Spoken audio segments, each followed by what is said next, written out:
Praise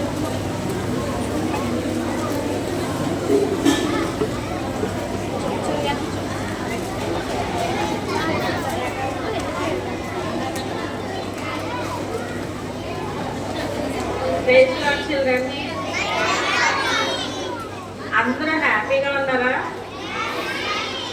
సంతోషంగా సంబరంగా ఉందా? అందరికీ ఉందా? మనం అందరం ఎక్కడున్నాం? గట్టిగా చెప్పాలి. VBS లో ఉన్నాం. VBS ఎక్కడ? దేవుని ఇంటిలో కదా. దేవుని ఇంటిలో ఉన్నప్పుడు మన మధ్యలో ఎవరున్నారు? ఎవరున్నారు? సరిగ్గా చెప్పాలి. యేసయ్య కదా. అంటే దేవుడు ఉన్నాడా మన మధ్యలో? మరి మన మధ్యలో దేవుడు ఉన్నప్పుడు మనం ఎట్లా ఉండాలి? మనకి ఇష్టమైనట్టు ఉండాలా? దేవునికి ఇష్టమైనట్టు ఉండాలా? మరి ఎట్లా ఉంటే దేవునికి ఇష్టం తెలుసా మీకు? ఒకసారి చూపించండి. ఎలా ఉండాలి దేవుని సన్నిధిలో? భయభక్తులు కలిగి ఉండాలి కదా. మాట్లాడకూడదు, అల్లరి చేయకూడదు. ఏం చెప్తున్నారో చక్కగా విని నేర్చుకోవాలి. ఓకేనా? దేవుడు ఉన్నాడని ఎవరు చెప్పారు మీకు? మన మధ్యలో దేవుడు ఉన్నాడని ఎవరు చెప్పారు? తెలీదా? దేవుడే చెప్పాడు కదా. ఎక్కడ? మాథ్యూ 18:20లో ఎక్కడ ఇద్దరు ముగ్గురు నా నామాన కూడి ఉంటారో వారి మధ్య నేను ఉంటానని ఎవరు చెప్పారు? దేవుడే చెప్పాడు. మరి మనం ఇద్దరు ముగ్గురు కంటే ఎక్కువ మంది ఉన్నామా? చాలా మంది ఉన్నాం కదా. ఇప్పుడు మరి ఖచ్చితంగా దేవుడు మన మధ్యలో ఉన్నాడు కాబట్టి మనం జాగ్రత్తగా ఉండాలి. ఓకేనా? దేవుడు ఏం చెప్తున్నాడో విని నేర్చుకోవాలి. మనందరి పట్ల దేవుడు ఒక ఉద్దేశాన్ని కలిగి ఉన్నాడు. ఏంటో ఉద్దేశం అంటే మనం దేవునికి తగినట్లుగా ఎట్లా నడుచుకోవాలో మనకు తెలియచేయడానికి ఈ VBSని ఏర్పాటు చేశాడు.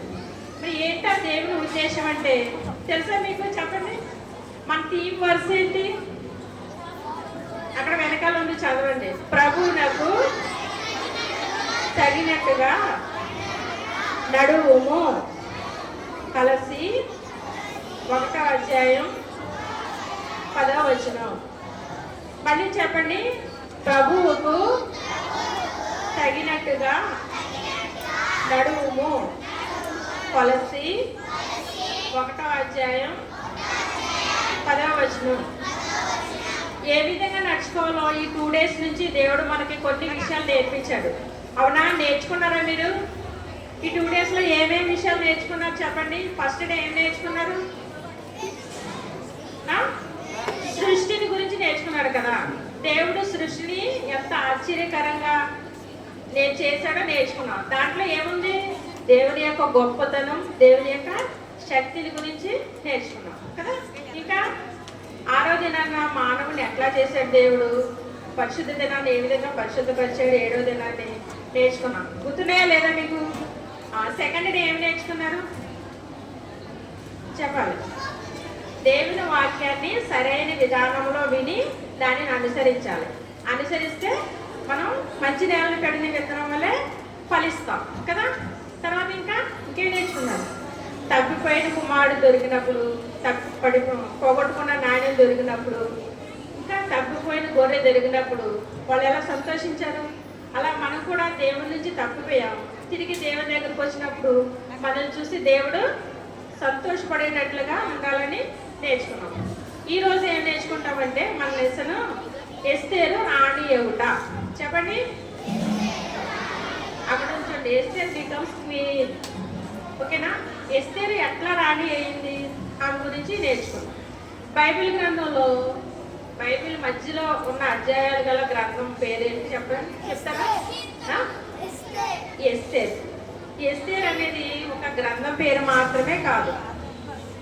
ఎస్తేర్ గ్రంథంలో ఉన్న ఒక ప్రాముఖ్యమైన వ్యక్తి పేరు అన్నమాట. ఆమె పేరు ఎస్తేర్. ఆమె ఎవరంటే ఒక అనాథ అయిన యూదుల బాలిక. ఎవరు చెప్పండి? ఎస్తేరు అనాథ అయిన యూదుల బాలిక. ఈ ఎస్తేర్ గ్రంథంలో ఎస్తేర్ గురించే కాకుండా ఇంకొక గురించి కూడా మనం నేర్చుకుంటాం. ఆమె ఎవరంటే రాణి అయిన వస్తీ. చెప్పండి. ఎస్తేర్ గురించి నేర్చుకుంటాం. తర్వాత రాణి అయిన వస్తీ గురించి నేర్చుకుంటాం. ఆ తర్వాత ఇంకా చాలా మంది గురించి నేర్చుకుంటాం. సరే, అయితే ఈ ఎస్తేరు ఎవరంటే ఎస్తేరుకి తల్లిదండ్రులు లేరు. అనాథ బాలిక అంటే పేరెంట్స్ లేరు. ఇలా చూడండి, అనాథ బాలిక అంటే ఎస్తేరుకి పేరెంట్స్ చనిపోయి ఉండొచ్చు. అయితే తనని ఎవరి దగ్గర పెరుగుతుందంటే మొర్దెకై దగ్గర పెరుగుతుంది. ఆ మొర్దెకై ఎవరంటే అహష్వేరోషు యొక్క రాజు యొక్క దగ్గర సేవకుడై ఉన్నాడు. ఎవరు? మొర్దెకై. అహష్వేరోషు రాజు దగ్గర సేవకుడుగా పనిచేసేవాడు. అతని పినతండ్రి కుమార్తె ఎస్తేరు, అంటే చెల్లి అవుతుంది అనమాట. వాళ్ళ బాబాయ్ కూతురు ఎస్తేరు. ఎస్తేరుకు తల్లిదండ్రులు లేరు కదా, అందుకని మొర్దెకైయే తన తండ్రిగా ఉండి తనని పెంచుతూ వచ్చినాడు అనమాట. పెంచుతూ వచ్చేటప్పుడు ఎస్తేరుకి మీ అందరికీ కథలంటే ఇష్టమా? ఇష్టమేనా? ఎస్తేరుకి కూడా కథలంటే చాలా ఇష్టం అంట. అప్పుడు మొర్దెకై ఏం చేశాడంటే ఆమెకి చాలా కథలు చెప్తూ ఉండేవాడంట. చాలా కథలు మాత్రమే కాకుండా కొన్ని ఆశ్చర్యకరమైన సంగతులు చెప్తూ ఉండేవాడంట. చెప్తా ఉన్నప్పుడు తను ఏం చేసింది తెలుసా? చక్కగా వింటా తను ఉండేది. ఎవరో ఎస్తేరు వింటా ఉన్నప్పుడు అప్పుడు ఏమైందంటే ఒకరోజు ఎస్తేరు చక్కగా వింటా ఉండి నేర్చుకుంటా ఉంది. అప్పుడు ఒక రోజు ఏమైందంటే కొన్ని ప్రశ్నలు అలా అడుగుతుంది అనమాట ఎస్తేరు మొర్దెకైని. అందులో ఎందుకు వాళ్ళు పారసీక దేశంలో ఉన్నారు. ఎస్తేరు వాళ్ళు యూదులు. వాళ్ళు ఉండేది వేరే దేశంలో ఉంటున్నారు. పారసీక దేశం అది అన్య దేశము. వాళ్ళ దేవుని ఎరగని దేశం అనమాట. వాళ్ళ ప్రజలు ఎవరు దేవుని ఎరగరు. ఆ దేశంలో ఉన్నప్పుడు అప్పుడు ఎస్తేరు మొర్దెకైని అడుగుతుంది, అన్న మనం ఈ పారసీక దేశంలో ఉన్నాం కదా, మరి వీళ్ళకి వేరుగా ఉన్నాం ఎందుకు? వాళ్ళకిలాగా మనం ఎందుకు ఉండట్లేదు? వాళ్ళ దేవతల్ని మనం ఎందుకు పూజించట్లేదు అని అడుగుతుంది. అని అడిగితే అప్పుడు మొర్దెకై చెప్తాడు, ఈ దేశం అసలు మనది కాదు, మనది వేరే దేశం. మనల్ని ప్రత్యేకమైన జనాంగంగా దేవుడు ఏర్పాటు చేసుకున్నారు. మనమందరం యూదులము. ఈ దేశం మనది కాదు. మనకి ఈ దేశానికి దూరంగా ఒక దేశం ఉంది. ఆ దేశంలో యెరూషలేము అనే పట్టణం ఉంది. ఆ పట్టణంలో దేవుని మందిరం ఉంది. అక్కడే మనం ఆరాధిస్తాము అని చెప్పింది. మరి ఎందుకు మనం అక్కడ లేము, ఇక్కడ ఎందుకు ఉన్నాం పారసీక దేశంలో, మన దేశంలో ఎందుకు లేము అని అడిగింది. అని అడిగితే అప్పుడు మొర్దెకై చెప్తున్నాడు, దేవుని ప్రజలకి దేవుడు కొన్ని ఆజ్ఞలు ఇచ్చాడు అనమాట. వాళ్ళు ఎట్లా ఉండాలో ఆజ్ఞలు ఇచ్చాడు. దేవుడు ఏం ఆజ్ఞలు ఇచ్చాడంటే, మీరు నా మాటలు విన్నాడలా నేను మీకు దేవుడినే వింటాను, మీరు నాకు ప్రజలే వింటారు అని చెప్పినాడు అనమాట. ఏం ఆజ్ఞ ఇచ్చాడు చెప్పండి అందరూ. మీరు నా మాటలు వినినాడలా చెప్పండి అందరూ. మీరు నా మాటలు వినినాడలా నేను మీకు దేవుడినే ఇందును, మీరు నా ప్రజలే ఇందురు. ఈ ఆజ్ఞని అక్కడ యూదా దేశంలో ఉన్న ప్రజలందరికీ ఇచ్చాడనమాట దేవుడు. అయితే వాళ్ళు ఏం చేశారంటే, మరి ఈ మన పెద్దవాళ్ళందరూ మరి ఈ ఆజ్ఞలు పాటించలేదా అంటే, వీళ్ళు ఈ ఆజ్ఞలని పాటించలేదు, అందుకనే మనం ఈ దేశంలో ఉన్నాము అని చెప్తాడు. మరి అప్పుడు దేవుడు ఏం చేశాడు? ఆజ్ఞలు పాటించకపోతే అని అడుగుతుంది. అప్పుడు మొర్దెకై చెప్తాడు, దేవుడు ఆ ఆజ్ఞలు పాటించలేదు కాబట్టి దేవునికి కోపం వచ్చి ఏం చేశాడు తెలుసా? అహష్వేరోషు రాజు బలమైన రాజు అనమాట. అతను ఆ బలమైన రాజు, ఆ సైన్యం వాళ్ళందరూ వెళ్ళి యూదా దేశానికి యెరూషలేములోకి వెళ్ళి అక్కడ యుద్ధం చేసి ఆ ప్రజలందరినీ కొట్టి చంపేసి అక్కడ ఉన్న యెరూషలేములో ఉన్న మందిరాన్ని అంతా పాడు చేసేసి అక్కడ ఉన్న తోటలు వాళ్ళ ఇండ్లు అన్నిటినీ పాడు చేసేసి వాళ్ళందరినీ కొంతమందిని చెరగా పట్టుకుని ఈ పారసీక దేశానికి అహష్వేరోషు ఉండే రాజు దేశానికి తీసుకొచ్చేసారనమాట. ఆ తీసుకొచ్చిన వారిలో మొర్దెకై ఎస్తేరు వీళ్ళు బానిసలుగా తేబడ్డారు. ఎలా తేబడ్డారు? బానిసలుగా తేబడ్డారు అనమాట. ఇలా చేయబడింది. ఇది అనేక సంవత్సరాల క్రిందట జరిగింది. ఇట్లా జరిగింది, అందుకే మనం ఇక్కడ ఉన్నాము, మన దేశం ఇది కాదు, వేరే చోట ఉన్నది అని చెప్తారు. మరి అయితే ఆ దేశంలో ఉండకుండా మనం వేరే దేశంలో ఉన్నాం కదా, మరి మనల్ని దేవుడు ప్రేమిస్తున్నాడా అని అడుగుతాం. దేవుడు అందరినీ ప్రేమిస్తున్నాడు, మనల్నే కాదు, దేవుడు నమ్ముకున్న వాళ్ళని దేవుడు నమ్ముకొని ఈ పారసీక దేశం యొక్క ప్రజలందరినీ కూడా దేవుడు ప్రేమిస్తున్నాడు అని చెప్తారనమాట. మరి దేవుడు ప్రేమిస్తున్నప్పుడు ఏం చేయాలి? దేవుని ఆజ్ఞలను గైకోవాలన్నమాట. దేవుని ఆజ్ఞలు గైకుంటే దేవుడు మనల్ని కూడా ప్రేమిస్తాడనమాట అని చెప్తారనమాట. అయితే మరి ఇప్పుడు ఎందుకు లేము అక్కడంటే ఆ దేశం చెరపట్టబట్టి తీసుకొచ్చారు కాబట్టి ఇక్కడ మనం ఇట్లా ఉన్నాము అని చెప్తుంది అనమాట. మరి మళ్ళీ మన దేశానికి వెళ్తాము అంటే కొంతమంది అయితే వెళ్ళిపోయారు ఆ దేశానికి, కొంతమంది వేరే దేశాన్ని కూడా చెరపట్టబడ్డారు, మనమైతే ఇక్కడే ఉన్నాము అని చెప్తారు. ఇట్లా సంభాషించుకున్న తర్వాత కొన్ని విషయాలు తనకి ఎస్తేరుకి చెప్తారనమాట.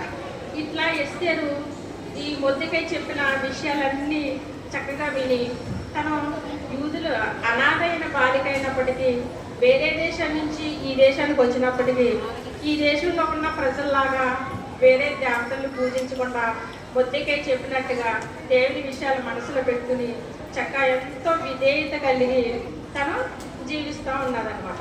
చాలా ఒబీడియంట్గా ఉంది. ఎవరు? ఎస్తేరు. మనం ఇప్పుడు ఈ సంభాషణలో ఏం పదం ఏమి నేర్చుకున్నాం? విధేయత కలిగి ఉండటం వల్ల ఏం జరుగుతుంది? ఆశీర్వదింపబడతాం అనమాట. తను ఎస్తేరు కూడా చాలా విధేయత కలిగి ఉన్నదనమాట. కలిగి ఉన్న తర్వాత శోషాను కోటలో ఒక విందు జరుగుతుంది. ఎస్తేరు అక్కడ చూడండి చక్కగా ఒబీడియంట్గా ఉన్నదా, చక్కగా చెప్పిన మాటలన్నీ విని గ్రహించుకుని తను వేరే దేశంలో ప్రజల్లాగా జీవించకుండా తన ఒబీడియంట్గా జీవించింది అనమాట. అయితే ఇప్పుడు శోషాను కోటలో ఒక విందు జరుగుతుంది. విందు జరుగుతుంటే అక్కడ శోషాను కోటకి రాజు ఎవరని చెప్పుకున్నాం? అహాశ్వరేషు రాజు శోషాను కోటకి రాజు అనమాట. అతను రాజు అయ్యి 2 years అయింది. 3వ సంవత్సరంలో తను ఒక విందు చేయించాడు అనమాట. విందు ఎందుకు చేయించాడంటే తన రాజ్యం యొక్క ప్రభావాన్ని, ఘనతని ఇతర దేశాల రాజులకి ప్రపంచమంతటా తెలియచేయాలని ఉద్దేశంతో ఒక విందు ఏర్పాటు చేస్తారు. మీకు కూడా ఇష్టం ఆ విందు అంటే? ఆ విందు ఎన్ని రోజులు తెలుసా? చాలా రోజులు విందు అనమాట. 180 దినాలు, 180 రోజులు విందు జరుగుతుంది. అంటే ఇంచుమించు 6 నెలల విందు జరుగుతుంది అనమాట. మీకు కూడా ఇష్టమా విందు జరగడం? విందు అంటే ఇష్టమేనా మీకు? మనం కూడా ఒక రోజు VBS ఎక్స్ట్రా ఇచ్చారు దేవుడు కదా. అయితే అలా జరుగుతూ ఉన్నప్పుడు 6 నెలల విందులోనూ ఈ రాజు ఏం చేశాడంటే తన ఘనతని, ప్రభావాన్ని చూపించుకోవాలనుకున్నాడు అనమాట. చాలా ఇతర దేశాల రాజుల్ని, అధిపతులు అందరినీ విందుకి పిలిచాడు. అందరూ వచ్చి చాలా సంతోషంగా ఉన్నారు. విందులో సంతోషంగా ఉన్నప్పుడు ఏమైందంటే ఈ రాజు చాలా గర్వంతో నిండినోడు, చాలా తెలివి తక్కువ వాడని తెలుసుకోవచ్చు. ఎందుకంటే లోకం విషయాల్లో ఘనత కోసమే తను చూసుకుంటాడు, కానీ తన హృదయంలో దేవుని ఎరిగినవాడు కాదు. తన హృదయం ఎవరు లేరు? దేవుడు లేడు, దేవునికి స్థానం లేదు. ఈ లోక విషయంలోనే తను ఎంతో గొప్పవాడిని అని ఎంతో గర్వంగా ఉండేవాడు అనమాట. గర్వంగా ఉన్నాడు. కానీ యూదులైతే, యూదా జనాంగం అయితే వాళ్ళు ఏం చేస్తున్నారు? నిజమైన దేవుని, ఆయన రాజ్య స్థాపన గురించి దేవుని మందిరంలోకి వెళ్ళి దేవుని ఆరాధిస్తూ ఉంటారు అనమాట. ఈ శోషాను కోట కంటే ఎంతో అందమైంది పరలోక రాజ్యం. ఆ పరలోక రాజ్యంలో ఏముంటుందో తెలుసా? రోగం ఉండదు, నొప్పి ఉండదు, ఏమీ ఉండదు, ఆకలి ఉండదు, బాధ ఉండదు, మళ్ళీ అబద్ధాలు, పాపము ఏమీ ఉండదు అన్నమాట. అంత గొప్పదైన పరలోక రాజ్యం ఈ శోషాను కోట కంటే చాలా అందమైంది. ఈ శోషాను కోట యొక్క అందాన్ని అంతటిని చూపించుకోవాలని రాజు ఏం చేశాడు? ఈ విందుని ఏర్పాటు చేశాడు అనమాట. విందు కొన్ని రోజులు అయిపోయిన తర్వాత లాస్ట్ చివరి 7 దినాల్లో ఒక విందు జరుగుతుంది అనమాట. లాస్ట్ చివరి దినాల్లోనూ రాణి అయిన వస్తీ ఉంది కదా, వస్తీ కూడా ఒక విందు ఏర్పాటు చేసింది స్త్రీలందరికీ. ఆ స్త్రీలందరికీ విందు ఏర్పాటు చేసినప్పుడు వాళ్ళందరూ సంతోషంగా ఉన్నప్పుడు రాజు ఏం చేశారంటే ఈ రాజు యొక్క ఘనత అంతటిని చూపించుకున్నాడు. ఇంకా ఏమైంది? రాణి యొక్క అందాన్ని కూడా కోటలో ఉన్న ప్రజలందరికీ చూపించాలని రాణి కూడా చాలా అందమైంది ఎస్తేర్ అనమాట. అందమైంది రాణి అనమాట వస్తీ. తన అందాన్ని కూడా ప్రజలందరికీ చూపించాలి, దాన్ని అందరూ పొగుడతారు, నన్ను గర్వపరుస్తారనే ఉద్దేశంతో రాణిని కూడా ఆ విందుకి ఆహ్వానిస్తారు. రాణిని ఆహ్వానిస్తే అప్పుడు ఏం చేస్తారంటే 7 సేవకుల్ని రాణిని తీసుకురమ్మని పంపిస్తాడు. పంపించినప్పుడు వస్తీ ఏం చేస్తుందంటే రాదు రాజాజ్ఞని వినదన్నమాట. వీళ్ళు సేవకులు 7 వెనక్కి వచ్చేస్తే రాజుకి చెప్తారనమాట రాణి రాలేదని. అప్పుడు రాజుకి కోపం వస్తుంది, చాలా కోపం వస్తుంది. రాజు కోపం వస్తే ఏం చేస్తారు? ఏమైనా చేస్తారు కదా. రాజు కోపం వస్తే అప్పుడు నా మాట వినలేదు అని రాజుకు చాలా కోపం వచ్చింది.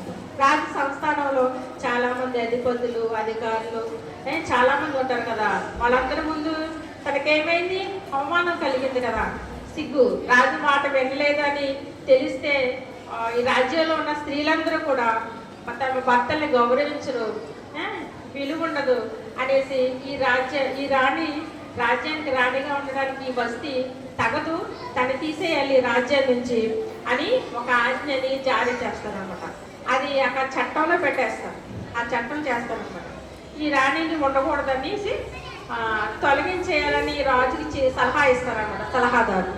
అప్పుడు ఏం చేస్తాడంటే ఈ రాజుకి చాలా కోపం వచ్చేస్తుంది, మౌనంగా ఉండిపోతాడు, ఏం చేయాలో తెలీదు. తనకి సలహాదారులు ఉన్నారు కదా, వాళ్ళు ఏం చెప్తారా అనేసి దానికోసం వేచి ఉన్నాడనమాట. వేచి ఉన్నప్పుడు అప్పుడు రాజ్యంలో నుంచి వీళ్ళందరూ కూడా వెళ్ళిపోతారు. వెళ్ళిపోయిన తర్వాత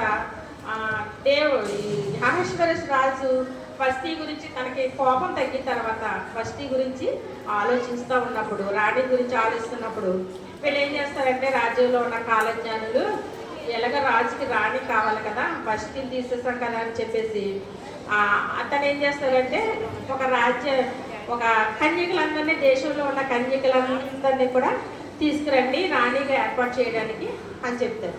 ఎందుకు తీసుకురామన్నారు? రాణి ఏం చేసింది? వస్తీ తను కూడా చాలా అందమైంది రాణి. వస్తీ కూడా తను కూడా రాణియే, తను కూడా చాలా మంచిదే. కానీ ఏం చేసింది? ఏం చేయడం వల్ల రాణిగా తొలగించబడింది?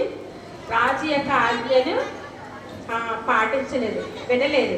అంటే రాజుకి అవిధేయత చూపించడం వల్ల తను రాజ్యం నుంచి తొలగింపబడింది. అయితే తొలగింపబడిన తర్వాత మరి ఎంతో బాధాకరమైన విషయం కదా ఇది. దేవుని రాజ్యం నుంచి తొలగించడం మంచి చిన్న విషయం ఏమీ కాదు కదా. తన ఏం పోగొట్టుకుంది? రాణి అయిన వస్తీ సింహాసనాన్ని పోగొట్టుకుంది, కిరీటాన్ని పోగొట్టుకుంది, రాజు అంతఃపురంలో ఉండే భాగ్యాన్ని తను పోగొట్టుకుంది. దేని వల్ల పోగొట్టుకుంది? అవిధేయత వల్ల కదా. తను అవిధేయత చూపించింది, రాజాజ్ఞకి విధేయత చూపించకపోవడం వల్ల, అవిధేయత చూపించడం వల్ల వీటన్నిటినీ నష్టపోయింది వస్తీ. మరి మనం కూడా చూడండి, మీరందరూ విధేయత చూపిస్తున్నారా? ఇంట్లో కానీ, స్కూల్లో కానీ, సండే స్కూల్లో కానీ విధేయత చూపించకపోతే దాన్ని కూడా దేవుడు ఏం చెప్తారంటే పాపము అని పిలుస్తున్నారు. అవిధేయత, కోపము, వీటన్నిటి అసూయ వల్ల ఏమొస్తుంది? ద్వేషం వస్తుంది. ద్వేషం వల్ల కోపం వస్తుంది. కోపం వల్ల ఏమొస్తుంది? దానికి వచ్చే ప్రతిఫలం ఏంటి? శ్రమ, దుఃఖం, కష్టం, బాధ. వీటన్నిటి వచ్చినాయా వస్తీకి వచ్చినాయా? వస్తీ ఏం చేసింది? రాజాజ్ఞని అతిక్రమించడం వల్ల, అవిధేయత చూపడం వల్ల తను రాణిగా ఉండే అర్హతను కోల్పోయింది, కిరీటాన్ని కోల్పోయింది, సింహాసనాన్ని కోల్పోయింది, ఆ రాజ్యం నుంచి తొలగింపబడింది అనమాట. చాలా చాలా బాధాకరమైన విషయం. అందుకే మనం ఏం నేర్చుకుంటామంటే దీని ద్వారా విధేయత కలిగి ఉండాలి అని నేర్చుకుంటాం. అయితే మరి రాణి తొలగించబడింది కదా, మరి ఇంకో కొత్త రాణి కావాలి కదా. దానికోసం దేశంలో ఉన్న సుందరమైన కన్యకలందరినీ తీసుకురమ్మని ఒక చట్టం చేస్తారు. చట్టం చేసినప్పుడు చాలామంది కన్యకల్ని తీసుకొస్తారు. చాలామంది కన్యకల్ని ఆ రాజ్యంలోనికి తీసుకొస్తారు. అందులో ఒక ప్రత్యేకమైన బాలిక ఉంది. ఆమె పేరు ఎవరో చెప్పగలరా మీరు? ఎస్తేర్ అన్నమాట. చూడు, తన పక్కన ప్రత్యేకంగా ఉంది. ఆ ఎస్తేర్ ప్రత్యేకమైన బాలిక ఎస్తేర్ అనమాట. ఆ ఎస్తేరు చాలా అందమైంది, కానీ తను ఇంకా అందంగా కనపడిందంట. ఎందుకో తెలుసా? తన హృదయము శుద్ధిగా ఉన్నది కాబట్టి. తన హృదయంలో ఎవరున్నారు? దేవుణ్ణి తన హృదయంలో చేర్చుకుంది కాబట్టి తన హృదయ శుద్ధిని బట్టి తను చాలా అందంగా కనబడుతున్నాడు. అయితే తను ప్రత్యేకంగా కనిపించిన కారణాన అక్కడ రాజసేవకుడు హేగే ఈ కన్యకలందరికీ రాణిగా తయారవడానికి వాళ్ళకి కావాల్సిన సామాగ్రి అంతా ఇవ్వడానికి హేగే అనే ఒక సేవకుడిని నియమిస్తారు. ఆయన ఏం చేస్తారంటే వీళ్ళందరికీ ఏమేమి కావాలో అన్నీ ఇస్తారనమాట. రాణిగా ఉండాలంటే ఏం కావాలి? అందంగా ఉండాలి కదా. అందంగా ఉండాలని అందరూ ఏం చేస్తున్నారంటే ఏమి ఇస్తే అని అవన్నీ పూసేసుకుంటున్నారు కదా. ఏం పూసుకుంటున్నారు? మామూలు అలంకారాలు, బంగారు ఆభరణాలు, వస్త్రాలు, ఇంకా జుట్టుకి సంబంధించినవి ఇవన్నీ ఎవరిష్టం వచ్చినట్టు పూసేసుకుంటున్నారు. పూసేసుకుంటే ఈ ఎస్తేరు మాత్రం చక్కగా తను ఎవరిని కలిగి ఉంది? హృదయంలో దేవుని కలిగి ఉంది. తను దేవుని కలిగి ఉన్న కారణాన తను చక్కగా అందంగా ఉన్నదన్నమాట. అందంగా ఉంది. ప్లస్ ఏది పడితే అది తను పూసుకోవట్లేదు. తను ప్రత్యేకంగా ఉంది, వాళ్ళందరికంటే ప్రత్యేకంగా ఉన్నదన్నమాట. ఈ హేగేకి తెలుసు ఎలా ఉంటే రాజుకి ఇష్టమో హేగేకి తెలుసు అనమాట. అందుకని రాజు ఏం చేశాడంటే, హేగే ఏం చేశాడంటే సేవకుడు ఎస్తేరుకి ఒక ప్రత్యేకమైన స్థానాన్ని ఏర్పాటు చేసి ఆమెకి 7 చెలికత్తెలు ఇచ్చాడంట. అంటే తను ఎట్లా ఉండాలో తనకి గైడ్ చేయడానికి 7 చెలికత్తెలు ఇచ్చి వేరే స్థలంలో ఉంచాడనమాట. ఈ ఎస్తేరు అందరిలాగా అన్ని పూసుకోవట్లేదు, అన్నీ వేసుకోవట్లేదు. తను ప్రత్యేకంగా ఉంది. తన దేవునికి విధేయత కలిగి ఉంది కాబట్టి, దేవుని తన హృదయంలో చేర్చుకుంది కాబట్టి చక్కగా తన మామూలుగానే చాలా అందంగా ఉన్నదనమాట. ఈ కన్యకులందరూ రోజుకు ఒకరు రాజు దగ్గరికి వెళ్తా ఉన్నారనమాట. వెళ్తా ఉన్న సమయంలో ఒకరోజు ఎస్తేరు వంతు వచ్చిందనమాట. ఎస్తేరుని ఎవరు పెంచారు? మొద్దుకే పెంచాడు కదా. మొద్దుకే కూడా అక్కడ అహష్వేరోషు రాజు యొక్క సంస్థానంలో సేవకుడిగా ఉన్నాడు కదా. ఈ మొద్దుకే కూడా తను ఆశతో ఎదురు చూస్తున్నాడు అనమాట. ఎస్తేరు వంతు ఎప్పుడు వస్తుంది, ఎస్తేరు ఎప్పుడు వెళ్తుంది రాజు దగ్గరికి అని చూస్తూ ఉన్నాడు. అయితే ఎస్తేరు ఎవరు? యూదుల బాలిక అని చెప్పారు కదా. వాళ్ళు యూదులని తెలిస్తే రాజు ఏం చేస్తాడో ఏం జరుగుతుందని భయం వేసి మొద్దెకాయ చెప్తాడు, నువ్వు యూదురాలు అని ఎవరికి తెలియొద్దు, తెలియకుండా జాగ్రత్తగా ఉండు అని చెప్తాడు అనమాట. అంటే చెప్పాల్సిన సమయం రాలేదు అక్కడ, తర్వాత వస్తుంది. వచ్చినప్పుడు ఏం జరుగుతుందో వేద లెసన్లో తెలుసుకుందాం. కానీ అప్పుడు వెయిట్ చేస్తూ ఉన్నాడు అనమాట మొద్దెకాయ. అప్పుడు వెయిట్ చేస్తూ ఉన్నప్పుడు ఒకరోజు వచ్చింది, ఎస్తేరు రాజు దగ్గరికి వెళ్ళే సమయం వచ్చినప్పుడు తను ఏం చేస్తుందంటే వెళ్ళింది. వెళ్తే వెంటనే దేవుడు ఆమె మీద దయ పుట్టించాడు అనమాట రాజుకి. ఎందుకు దయ పుట్టించాడు? ఎస్తేరు ఎవరో ఎంతో విధేయత కలిగి దేవుని తన హృదయంలో చేర్చుకున్న కారణాన తను ఎవరో అనాథైన బాలికైనప్పటికీ, ఆ దేశం అమ్మాయి కానప్పటికీ, వేరే దేశమైన అమ్మాయి అయినప్పటికీ, తనకి ఎవరు లేకపోయినా అప్పుడు దేవుడు ఏం చేశాడు? దేవుని ఎందు భయభక్తులు కలిగి దేవునికి విధేయత చూపిస్తూ తన హృదయంలో దేవుని చేర్చుకున్న కారణాన రాజుకి దయ పుట్టించేలాగా దేవుడు చేశాడనమాట. అప్పుడు దయ పుట్టించినప్పుడు వెంటనే రాజు ఏం చేశాడంటే తన ఆయన దగ్గర ఉన్న కిరీటాన్ని తీసి ఎస్తేరుకి పెడతాడనమాట.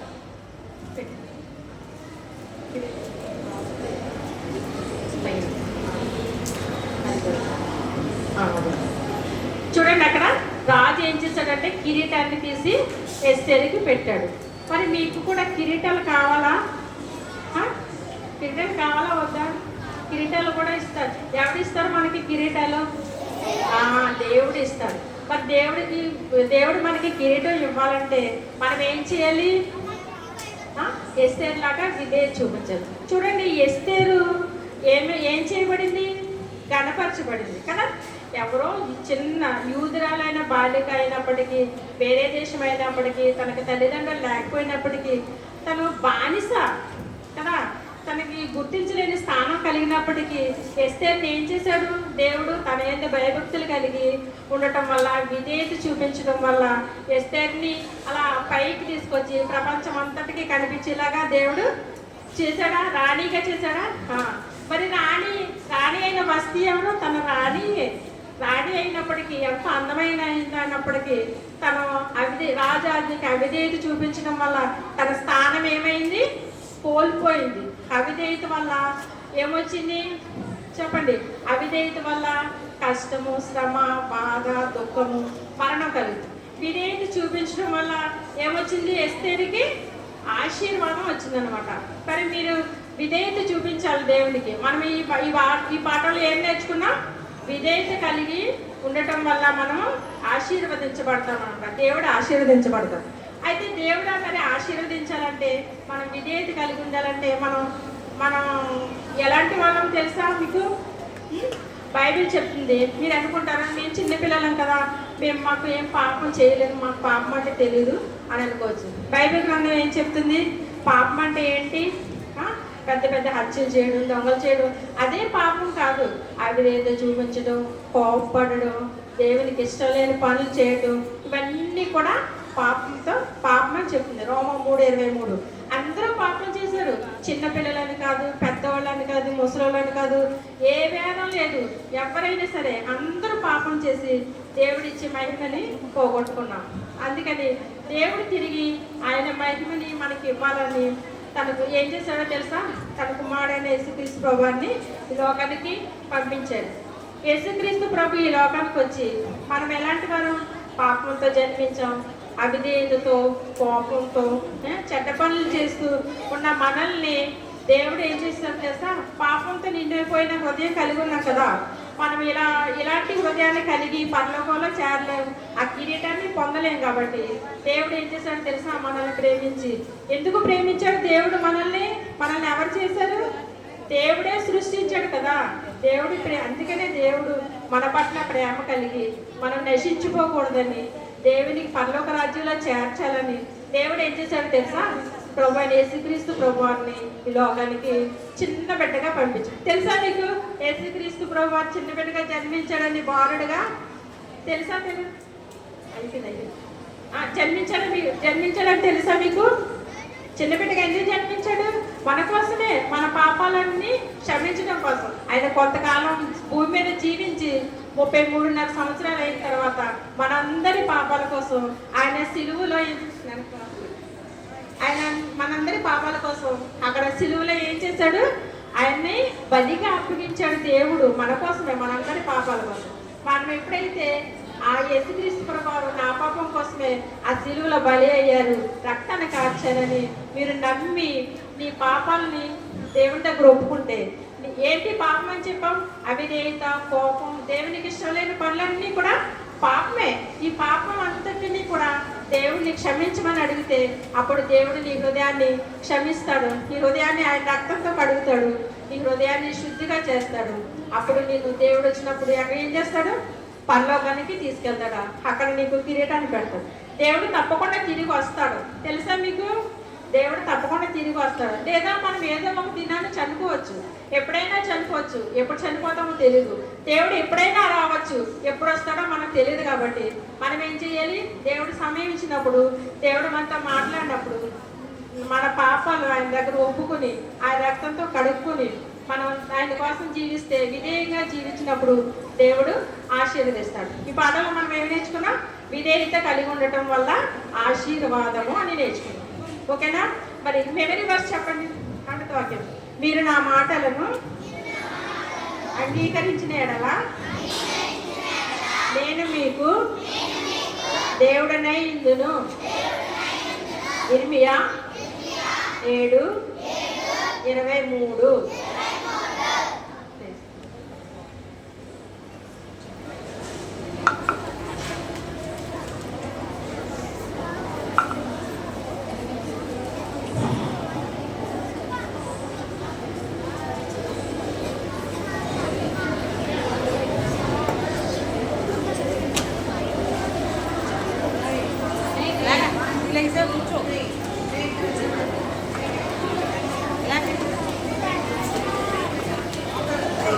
చిల్డ్రన్ అందరూ మోకరించండి. అక్క, దుల్లా నుంచి వచ్చినటువంటి సేవకురాలు ఇక్కడికి వచ్చి ప్రేయర్ చేయండి అక్క.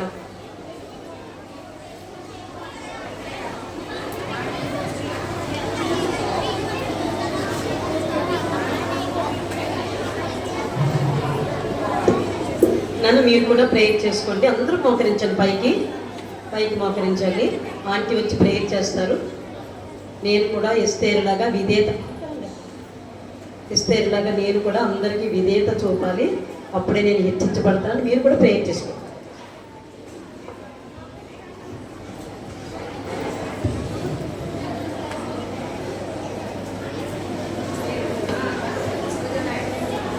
ప్రేమ కలిగిన మా తండ్రి, దయగలిగిన మా ప్రభా, మహోన్నతుడ, సర్వాధికారైన మా గొప్ప దేవ, మీ ఘనమైన నామమునకు స్తుతులు స్తోత్రాలు చెల్లిస్తూ వస్తున్నాను తండ్రి. ప్రభా తండ్రి, ఎట్లాగైతే మేము మా బిడ్డలు లోబడితే ఎంత గొప్ప ఆశీర్వాదమో మేము వింటూ వచ్చినాం. మా బిడ్డలు మీరు దర్శించండి ప్రభా. లోబడి మంచి మనసును బిడ్డలకు దయచేయండి. దేవునికి లోబడడం నేర్పించండి. తల్లిదండ్రులకు లోబడడం విధేయం చూపించడం నేర్పించండి. ఎస్తేరు వల్ల తండ్రి లోబడి ఆశీర్వాదం పొందుకున్నట్లుగా మా బిడ్డల్ని మమ్మల్ని సిద్ధపరచుకుని ప్రార్థిస్తూ విన్న వాక్యాన్ని బిడ్డ హృదయాల్లో ముద్రించి నిరంతరంగా ఫలింప చేయమని వేడుకొంచు. యేసుక్రీస్తు వారి ఘనమైన నామమున స్తుతించి ప్రార్థించి వేడుకొంచున్న పరమ తండ్రి, ఆమేన్.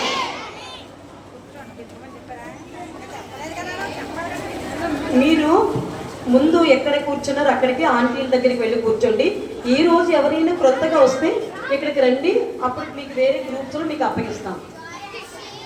ఎవరైనా ఈ రోజు క్రొత్తగా వస్తే ఇక్కడికి రండి.